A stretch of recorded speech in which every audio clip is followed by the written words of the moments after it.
नमस्कार दोस्तों।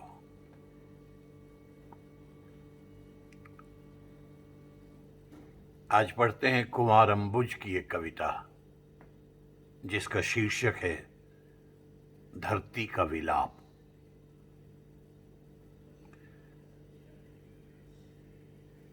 कुमार अंबुज जी ने यह कविता 2020 में यानी कोरोना काल में लिखी थी। वो लिखते हैं कि दुख उठाने के लिए स्त्रियां ही बची रह जाती हैं, मानो उनका यही जीवन चक्र है। सुख देना, दुख सहना और नए दुखों की राह तकना। दुख उठाने के लिए स्त्रियां ही बची रह जाती हैं, मानो उनका यही जीवन चक्र है। सुख देना, दुख सहना और नए दुखों की राह तकना। पार्श्व में संगीत गूंजता है विलाप की तरह। वाद्य यंत्र अपना काम करते हैं और बंदूकें अपना। विस्थापन की मुसीबत में नदी भी एक दिन आदमियों, मकानों और पेड़ों को घेर लेती है, लेकिन बाढ़ में घिरी एक अकेली स्त्री किसी दूसरी जमीन पर जाने से इनकार कर देती है। विस्थापन की मुसीबत में नदी भी एक दिन आदमियों, मकानों और पेड़ों को घेर लेती है, लेकिन बाढ़ में घिरी एक अकेली स्त्री किसी दूसरी जमीन पर जाने से इनकार कर देती है। डूबते घर के सहन में बैठकर निष्कंप देखती है गूंगा हाहाकार और मृत्यु। वो जानती है कि नौकाएं भी दुखों को इस पार से महज उस पार ही लेकर जा सकती हैं। वो जानती है नौकाएं भी दुखों को इस पार से महज उस पार ही लेकर जा सकती हैं।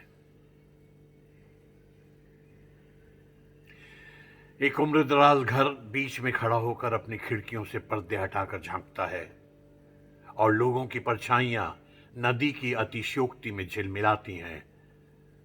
वो देखता है घर से बाहर कदम रखते ही हर जगह हर आदमी शरणार्थी हो जाता है।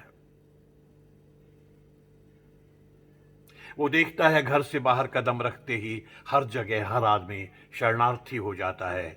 आंगन में सूखते हुए कपड़े सूखते रहते हैं, लेकिन ओस, नमी, आंसू, खून उन्हें पूरी तरह से सूखने नहीं देते। ओस, नमी, आंसू और खून उन्हें पूरी तरह सूखने नहीं देते। रंगशालाएं और सभागार बदल जाते हैं शरणास्थलियों में, और ईर्ष्या, नफरत और क्रूरता अंतिम वक्त तक पीछा करती है। सारे पात्र अभिनय करने की कोशिश कर रहे हैं, केवल घटनाएं हैं जो बिना अभिनय के घट रही हैं।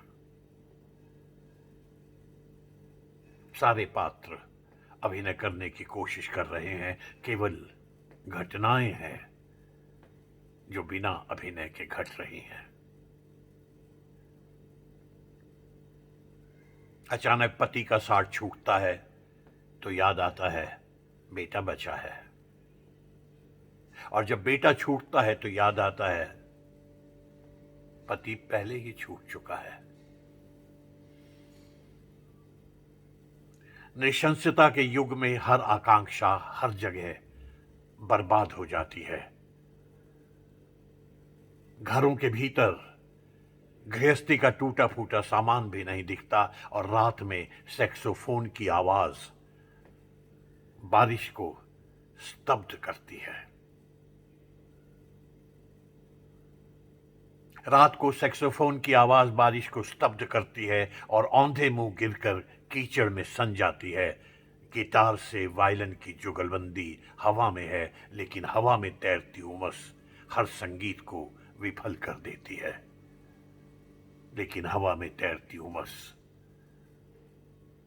हर संगीत को विफल कर देती है। आदमी भी हर तकलीफ झेलता जाता है छाती पर, और बैठे बैठे ही धीरे से लुढ़कते हुए एक दिन अकस्मात सूचना देता है। बस बहुत हो गया। आदमी हर तकलीफ झेलता जाता है छाती पर, और बैठे बैठे ही या धीरे से लुढ़कते हुए अकस्मात सूचना देता है। बस बहुत हुआ।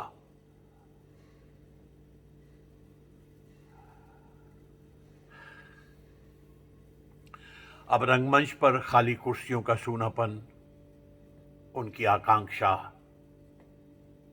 और उनका अवसाद आपके सामने है। वहीं आप संगीत की उदासी में थिरक सकते हैं या फिर लड़खड़ाकर गिर सकते हैं।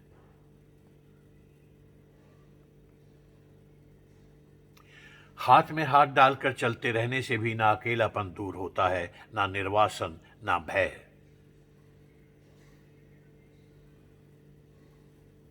लैंप की रोशनी का उजास गिरता है जीवित चेहरों पर, देख सकते हैं थकान। लैंप की रोशनी का उजास गिरता है जीवित चेहरों पर, देख सकते हैं थकान, और आतंक की स्याही अमर है। प्रिय चीजें अधूरे स्वेटर की तरह उधड़ती रहती हैं, सूखती सफेद चादरों पर बनते हैं उंगलियों के निशान, जैसे कोरे कैनवस पर हल्के हाथों से लगाया जा रहा हो रक्तिम ब्रश।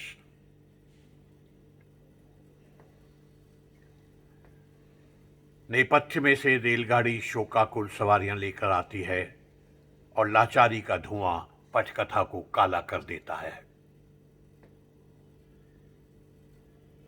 लाचारी का धुआं पटकथा को काला कर देता है। नदी किनारे भूरी जमीन पर बिखरी लाशें करती हैं अपनों के रुदन का इंतजार। भूरी जमीन पर बिखरी लाशें करती हैं अपनों के रुदन का इंतजार, या अपनी उन कब्रों का जो उन्हें कभी नसीब नहीं होंगी, या फिर अपनी उन कब्रों का जो उन्हें कभी नसीब नहीं होंगी। सुनसान पठारों पर भी गश्त जारी है, जहां मरण का शोक मिट्टी में मिलकर मिट्टी के रंग का हो गया है।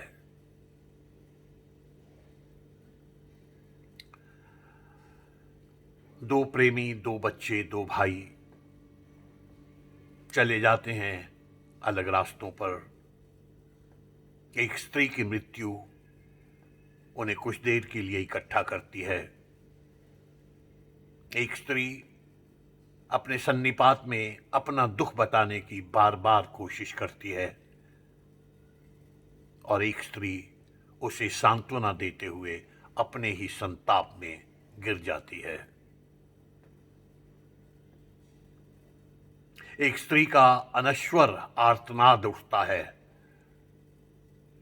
वही है अंत, और वही है अनंत।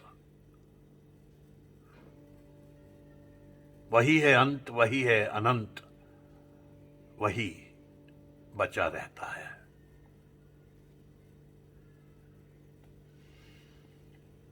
धन्यवाद दोस्तों, धन्यवाद कुमार अंबुज जी, बहुत बहुत धन्यवाद।